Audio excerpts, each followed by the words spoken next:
जितने भी बच्चों ने एलपी का पेपर दिया है उन बच्चों ने अपनी आंसर की मिला ली होगी। बहुत सारे क्वेश्चन आप सब लोगों को गलत मिले होंगे, बहुत सारे लोगों ने पहले वीडियो भी कर दिया है इस पर कि साइंस के ये क्वेश्चन गलत मिले हैं, मैथ के ये क्वेश्चन गलत मिले।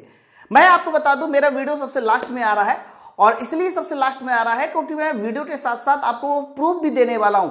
जब आप लोग ऑब्जेक्शन रेज के लिए फिलअप करोगे ना, और उसमें जो 50 रुपए लगेंगे, तो वहां पर आपको एक डॉक्यूमेंट सबमिट करना होगा। मतलब जो आप लोग किसी क्वेश्चन को गलत कह रहे हो, उस क्वेश्चन का सबूत क्या है आपके पास, वो डॉक्यूमेंट्स भी आपको सबमिट करना पड़ेगा। तो मैं ना पूरी की पूरी 15 शिफ्ट से वो सारे के सारे गलत सवाल उठा के लेके आया हूं, जिसे शायद आपने छोड़ दिया था। जैसे कि अभी मैं आपको बताता हूं, एक हमारा बहुत सिंपल सवाल कैल्शियम सल्फेट का गलत किया गया। जहां जिप्सम होना चाहिए था वहां प्लास्टर ऑफ पेरिस है, जहां प्लास्टर ऑफ पेरिस होना चाहिए वहां जिप्सम है। मतलब अगर आपके भी इस तरह के सवाल छूट रखे हैं तो आप इस वीडियो को पूरा देखें। साथ साथ मैं आपको टेलीग्राम चैनल के माध्यम से उन सारे गलत सवालों का जो डॉक्यूमेंट उसमें अपलोड करना है वो डॉक्यूमेंट्स भी प्रोवाइड कर दूंगा। तो पहले आप सब लोग वीडियो को पूरा देखने से पहले टेलीग्राम चैनल का सब लोग नाम नोट डाउन कर लीजिए, माई पाठशाला पीडीएफ। माई पाठशाला पीडीएफ में मैं क्या करूंगा, वो सारे के सारे डॉक्यूमेंट भी अपलोड कर दूंगा, जिससे कि आप ऑब्जेक्शन जब रेज करेंगे तो वहां आपको जरूरत पड़ेगी। ऑब्जेक्शन कैसे रेज करना है, मेरा ये वीडियो भी अभी आ जाएगा। अभी आपके पास समय है, थोड़ा सब्र कीजिएगा, किसी तरह की कोई गलती मत कीजिएगा। सबसे पहले तो आप लोग ये देखिए कि ये वाला एक सवाल पूछा गया था बच्चों, लिखा था कि किसी परितंत्र में जैविक घटक के सबसे अधिक जनसंख्या में मौजूद क्या है। इन्होंने तृतीय उपभोक्ता आंसर दिया है। आप सबको पता है इन्होंने सबसे अधिक जनसंख्या में पूछा है। और मैं आप लोगों को बता दूं, जब भी कभी हम लोग एनर्जी की बात करते हैं तो हमारे जो आपके प्लांट्स होते हैं, जिनको आप क्या नाम से जानते हैं, इनको बोलते हैं प्रोड्यूसर। प्रोड्यूसर के बाद आते हैं फर्स्ट कंज्यूमर, फर्स्ट कंज्यूमर के बाद आते हैं सेकंड कंज्यूमर, और इसी तरीके से ध्यान रखना थर्ड कंज्यूमर आते हैं। बच्चों आपने एनर्जी का 10% रूल सुना होगा, यानी अगर प्लांट के पास 10,000 जूल की एनर्जी है तो पहले कंज्यूमर के पास 10% ऊर्जा यानी 8,000 जूल की एनर्जी जाएगी। इसी तरीके से जब आगे की बात करते हैं तो 100 जूल की एनर्जी जाएगी, फिर आगे की बात करते हैं तो 10 जूल की एनर्जी जाएगी। यानी ये है कि आगे जाते जाते एनर्जी कम होती चली आ रही है। तो भैया मेरे आगे जाते जाते एनर्जी कम हो रही है, तो इसका मतलब उनकी जो जनसंख्या होनी चाहिए वो भी कम होनी चाहिए। अब मेरी बात समझो ना, इस बात का प्रूफ भी देखिए क्या है। इसलिए जैसे हम खाद्य श्रृंखला में एक ट्रॉपिक स्तर से अगले तक जाते हैं तो जीवों की संख्या आमतौर पे कम होती है। आप ये लाइन जरा फिर से देखिए, जीवों की संख्या आमतौर पे कम होती है। फिर आगे लिखा इस प्रकार प्राथमिक उत्पादक की संख्या प्राथमिक उपभोक्ताओं से अधिक है। प्राथमिक उत्पादक की संख्या प्राथमिक उपभोक्ताओं से अधिक है। और आगे लिखा है जो बदले में द्वितीय उपभोक्ताओं से अधिक है, यानी प्राथमिक के द्वितीय से अधिक है और द्वितीय उपभोक्ताओं की तृतीय उपभोक्ताओं से अधिक है। आप मेरी बात समझ पा रहे हैं ना। इसीलिए इस सवाल का जो सही आंसर होना चाहिए, सबसे अधिक मौजूद कौन है, उत्पादक, इसका सही आंसर होना चाहिए। तो आपको सही आंसर दिया गया है तृतीय उपभोक्ता। तो जिसकी भी शिफ्ट में क्वेश्चन आया था आप सब लोग जो है इसको देख लीजिए, और कैसे इसको वो करना है, ऑब्जेक्शन रेज करना, वो मैं बता दूंगा, ठीक है। इसके बाद हमारा दूसरा नंबर सवाल, ये भी बड़ा इंपॉर्टेंट था, और ये भी देखिए पिछली बार आया हुआ सवाल है। एक्चुअली में ये सवाल तो रेलवे का प्रीवियस ईयर क्वेश्चन है। मैं आपको बता दूं पिछली बार एनटीपीसी में भी एज इट इज सवाल आया था, जिसको जो है ना इस बार एलपीसीबीटी 1 के पेपर में गलत कर दिया गया। इनमें से कौन सीएफसी का उपयोग, कहां सीएफसी का उपयोग नहीं है। मैं आपको बता दूं सीएफसी का उपयोग ग्राइंडर में नहीं होता। मिक्सर और ग्राइंडर में बताओ सीएफसी का क्या काम। और लिखा हुआ है साफ साफ, देखो ये इसका गूगल का स्क्रीनशॉट है। The fire extinguisher high utilized halogen CFC which today's are well known as ozone depleting layer, they are also aquatic system। साफ साफ लिखा है कि इसका यूज फायर एक्सटिंग्विशन में होता है। तो जब फायर एक्सटिंग्विशन में होता है तो आप कैसे कह सकते हो कि फायर एक्सटिंग्विशन में नहीं है। हाँ मेरी बात समझो। साथ साथ आप लोग ये देखिए कि यहां पर लिखा है CFC, ये एनटीपीसी का प्रीवियस ईयर सवाल है, और पूछा जा रहा है कि CFC आर नॉट यूज। और इसका देखिए आंसर मिक्सर और ग्राइंडर दिया गया है कि मिक्सर और ग्राइंडर में यूज नहीं होता। यही सही उत्तर है। तो इस वाले प्रश्न का ये वाला उत्तर सही होना चाहिए था, जबकि ये वाला आंसर सही किया गया है। इसी वजह से आप इस पे ऑब्जेक्शन रेज कर सकते हैं। इसके बाद अगर हम लोग अगले वाले सवाल की ओर आते हैं, ये वाला सवाल भी बड़ा प्यारा है। जब अम्ल को जल में मिलाया जाता है तो क्या होता है। बच्चों जैसे जैसे आपने कहा कि मान लीजिए हमने अम्ल को किस में मिलाया है, जल में मिलाया है, तो बताइए हाइड्रोनियम आयन की सांद्रता पर क्या प्रभाव पड़ेगा। बहुत सारे उत्तर लिखे हुए, मैं हेडफोन उठा लूं, बस 1 मिनट रुकिएगा। हेलो हेलो, हाँ जी जीवन, थोड़ा समय लग जाएगा। बताओ, कुछ काम हो तो आ जाएंगे। हाँ साहब, बहुत काम है। बताओ।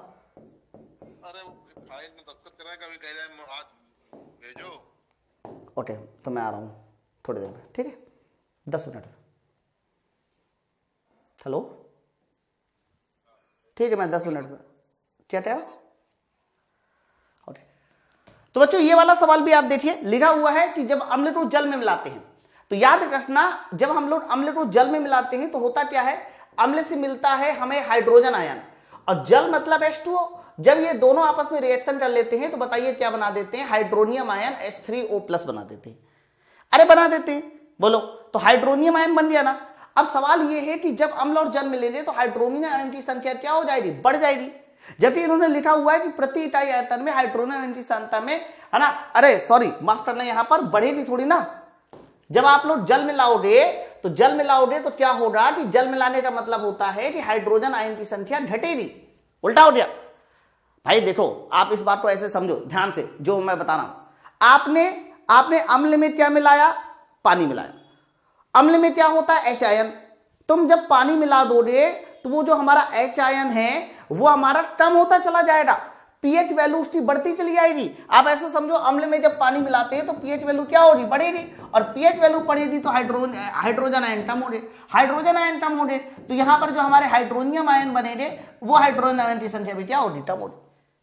तो जबकि इन्होंने कहा हाइड्रोजन आयन की संख्या वृद्धि हो जाएगी, गलत है। इसका सही आंसर जाएगा सर, इसका सही आंसर जाएगा ये वाला, हाइड्रोनियम आयन की संख्या कम होगी। आप मेरी बात समझो ना, कोई प्रभाव नहीं पड़ेगा, गलत है। हाइड्रोक्साइल आयन, बच्चों हाइड्रोक्साइल आयन तो हाइड्रोक्साइड आयन को कहते हैं। इससे क्या फर्क पड़ेगा, इससे कोई दिक्कत नहीं। अब देखो, इसका सोल्यूशन भी ये इमेज में है, और ये इमेज आप लगा देना।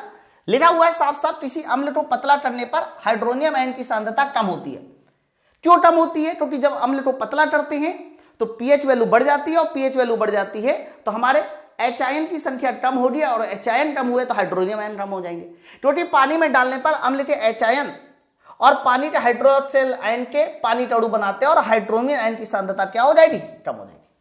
देख लीजिए, बोलो भाई, बात सबको क्लियर है ना। तो इसका ध्यान रखना, दूसरा वाला उत्तर सही था, और इसकी पूरी व्याख्या मैंने दी है, ये इमेज मैं भी दे दूंगा। बच्चों ये वाला सवाल एक ऐसा सवाल आया जिसका कोई सर पैर नहीं था। सर पैर मैं इसलिए बोल रहा हूं क्योंकि ऐसे सवाल जो है ना, मतलब आप देखो ना, बायोलॉजी का ऑप्शन है और क्वेश्चन हमारा फिजिक्स का पूछा गया, कौन सा विकल्प ठोस पदार्थों के गुण में नहीं दर्शाता। तो मेरे भाई इसका कोई सोल्यूशन ही नहीं मिला पूरे एनसीईआरटी, पूरे गूगल पे। आपको मैं बता दूं, आप इसको ऐसा बोलोगे, अभी मैं देख रहा था ऑब्जेक्शन रेज करने वाला कॉन्सेप्ट, तो उसमें कई सारे ऑप्शन आ रहे हैं कि ये आंसर की गलत है ना, ये हमारा जो है अनक्लियर्ड है, मतलब लैंग्वेज नहीं सही है। तो वहां पर हमें बताना पड़ेगा कि ये हमारा अनक्लियर्ड क्वेश्चन है, इससे कुछ भी समझ में नहीं आ रहा है। तो मेरे भाई इसको भी आप ऑब्जेक्शन रेज कर देना तुरंत। ये लीजिए, थायरॉक्सिन हार्मोन, मेरे भाई थायरॉक्सिन हार्मोन के संश्लेषण के लिए थायराइड ग्रंथि के किस तत्व की आवश्यकता होती है। इसका आंसर आयोडीन होना चाहिए, पोटेशियम दिया है तो ये गलत है। ये सवाल तो ग्रुप डी का ही प्रीवियस ईयर सवाल है यार, आप देखो ना, ग्रुप डी का प्रीवियस ईयर सवाल है, ये देखिए 2018 का सवाल है। और पिछली बार इसका आंसर क्या दिया गया है, आयोडीन दिया गया है। पिछली बार इसका आंसर आयोडीन दिया गया है, तो ये तो ऑब्वियस सी बात है। और इस पे आपको कई सारी इमेज मिल जाएगी। कौन सा विकल्प ठोस पदार्थों के गुण को नहीं दर्शाता, गुण को दर्शाता है। जैसे कि मान लीजिए हमारे पास ये कोई ठोस पदार्थ है, ठोस पदार्थ के बहुत सारे गुण होते हैं, जैसे कि उनकी स्पष्ट सीमा, स्थिर आयतन होता है, ये यही गुण है, उसका आयतन स्थिर होता है। फिर उनकी एक निश्चित आकृति होती है, यह भी एक गुण है। मेरे भाई इसमें बहुत ज्यादा डाउट है पूरे सवाल में। उनकी स्पष्ट सीमा, स्थिर आयतन, यह भी गुण है, निश्चित आकृति होती है। आप बताओ भाई, लिक्विड और गैस, इनकी आकृति निश्चित नहीं होती। आप मेरी बात समझो, क्यों आकृति निश्चित नहीं होती। लिक्विड को और गैस को जिस बर्तन में डालो उसी की आकृति ले लेता है। लेकिन आयतन ना लिक्विड का भी निश्चित होता है। आप चाहे एक गिलास पानी को एक बोतल में भर दो तो भी आयतन सेम रहेगा, लेकिन गैस के साथ ऐसा नहीं है मेरे भाई। अगर आपको अच्छे से पढ़ा हो तो सुनो ध्यान से, दो चीजें होती है, एक होता है आयतन और एक होता है तुम्हारा आकार। तो बच्चों सॉलिड के लिए आयतन और आकार दोनों निश्चित, लिक्विड के लिए आयतन निश्चित, आकार निश्चित नहीं। गैस के लिए दोनों अनिश्चित, तो ठोसों के लिए उनकी आकृति निश्चित होती है, यह भी एकदम सही है। उनके आकार में परिवर्तन करना कठिन नहीं है मेरे भाई, कठिन नहीं है। फिर से सुनिए, उनके आकार में परिवर्तन करना कठिन नहीं है, यह भी तो एकदम सही है यार। आप बताओ कोई ठोस ले लो तो ठोस के आकार में परिवर्तन करना कठिन नहीं है, ज्यादा बल, हालांकि हो सकता है, लेकिन मानता हूं कि ठोस में बल लगाने हो सकता है जिसकी वजह से उसके आकार में परिवर्तन करना कठिन नहीं है, यह भी सही है। बाह्य बल लगाने से अपना आकार बनाए रखते हैं मेरे भाई, कायदे से देखा जाए तो यह उत्तर गलत है, कायदे से देखा जाए तो यह उत्तर गलत है। अब ये देखो, सवाल पूछा गया था कौन सा विकल्प ठोस पदार्थों के गुण को दर्शाता है, और यही वाला सवाल देखिए यहां पर भी है, शायद पिछला वाला सवाल भी यही था, है ना, पिछला वाला सवाल भी यही था, कौन सा गुण ठोस पदार्थों के। अब देखो, मुझे ऐसा लगता है कि ये वाली जो लैंग्वेज है ना, ये वाली लैंग्वेज मेरे भाई, ये वाली लैंग्वेज जो है ये यहां फिट बैठनी चाहिए, और उसके बाद ये वाला उत्तर हमारा सही होना चाहिए था। कौन सा ठोस पदार्थों के गुण को दर्शाता नहीं है ना। चलो आ जाइए, तो ये गलत है ना, आ जाइए नेक्स्ट। ये लीजिए, ये वाला सवाल भी एक मुझे मिला काफी, जब मैंने पूरा पेपर देखा। कैल्शियम सल्फेट हेमीहाइड्रेट का निर्माण किसका उपयोग किया जाता है। नहीं, ये सही है, ये सही है, आप इसको गलत नहीं कर रहा, मैं बच्चे ने मुझे भेजा तो मुझे लगा कि गलत रही है, लेकिन ये सही है, ठीक है। क्वेश्चन अलग लिखा हुआ है, क्योंकि इंग्लिश मीडियम और हिंदी मीडियम में थोड़ा क्वेश्चन का डिफरेंस है, आप इसको सही मानिएगा। क्योंकि लैंग्वेज लिखी हुई है कैल्शियम सल्फेट हेमीहाइड्रेट के निर्माण में किसका उपयोग किया जाता है, निर्माण में किसका उपयोग किया जाता है। तो जब आप जिप्सम ले लोगे, कैल्शियम सल्फेट इंटू 2H2O ले लोगे, और इसको अगर आपने 373 केल्विन या 100 डिग्री सेंटीग्रेड पे गर्म कर दिया तो हमारा प्लास्टर ऑफ पेरिस बन जाता है। वही बात इन्होंने पूछी हुई है, वही बात इन्होंने पूछी है, ये एकदम सही, इसमें आप गलती नहीं करिए ना। चलो आ जाइए नेक्स्ट। कौन सा अंग केवल प्लांट कोशिकाओं में पाया जाता है। बच्चों, प्लांट कोशिकाओं में पाए जाने वाला अंग हमारा हरित लवण होता है। हरित लवण का मतलब हो गया क्लोरोप्लास्ट होता है। आप ये वाली इमेज लगा देना कि क्लोरोप्लास्ट, इसका आंसर सही होता है, जबकि इन्होंने आंसर दिया सूत्रकणिका जिसको माइटोकॉन्ड्रिया कहते हैं, ये वाला उत्तर भी हमारा गलत है, ठीक है। और आइए, और आइए, निम्नलिखित विकल्पों में से कौन सा विकल्प परासरण का उदाहरण नहीं है। बच्चों, परासरण का मतलब यह होता है कि लिक्विड का हाई कंसंट्रेशन से लो कंसंट्रेशन में जाना, लिक्विड का हाई कंसंट्रेशन से लो कंसंट्रेशन में जाना, यानी उच्च सांद्रता से निम्न सांद्रता में जाना। जबकि ये सारे के सारे एग्जाम्पल हमारे परासरण के हैं, ये भी, लेकिन ये जो दूसरा वाला ये है ये नहीं है, ये जो गैसों का। अच्छा देखो, मैं बताऊं, लिक्विड का हाई कंसंट्रेशन से लो कंसंट्रेशन में जाना, वो भी एक पारगम झिल्ली से जाना, सेमी परमेबल झिल्ली से जाना, दैट इज कॉल्ड परासरण। लेकिन जब ये गैस का विचलन हो जाता है ना, तो गैस के विचलन को परासरण नहीं, डिफ्यूजन के नाम से जाना जाता है। किसके नाम से जाना जाता है? डिफ्यूजन के नाम से जाना जाता है, विसरण के नाम से जाना जाता है। जब कोई गैस हाई प्रेशर से लो प्रेशर या हाई कंसंट्रेशन से लो कंसंट्रेशन जाती है तो उसे परासरण नहीं, विसरण कहते हैं, डिफ्यूजन कहते हैं मेरे भाई। अब ये क्वेश्चन मुझे हिंदी में लगा, क्योंकि हिंदी में था, अरे इंग्लिश में होता, और हो सकता है कि यहां पर जो है विसरण लिखा होता, ऐसा कुछ मतलब होता, लेकिन फिलहाल ऐसा नहीं है। तो आप ये मान के चलो कि ये वाला क्वेश्चन गलत है। इसका जो एग्जाम्पल होना चाहिए था कौन सा नहीं है, इसका आंसर जाना चाहिए था दूसरा वाला, जबकि आंसर किया गया है हमारा तीसरा वाला। ये इसकी एक्सप्लेनेशन है। साफ सब देखिए, परासरण एक ऐसी क्रिया है जिसमें अर्ध पारगम झिल्ली के माध्यम से पानी का संचलन होता है, पानी या कोई लिक्विड कह दीजिए।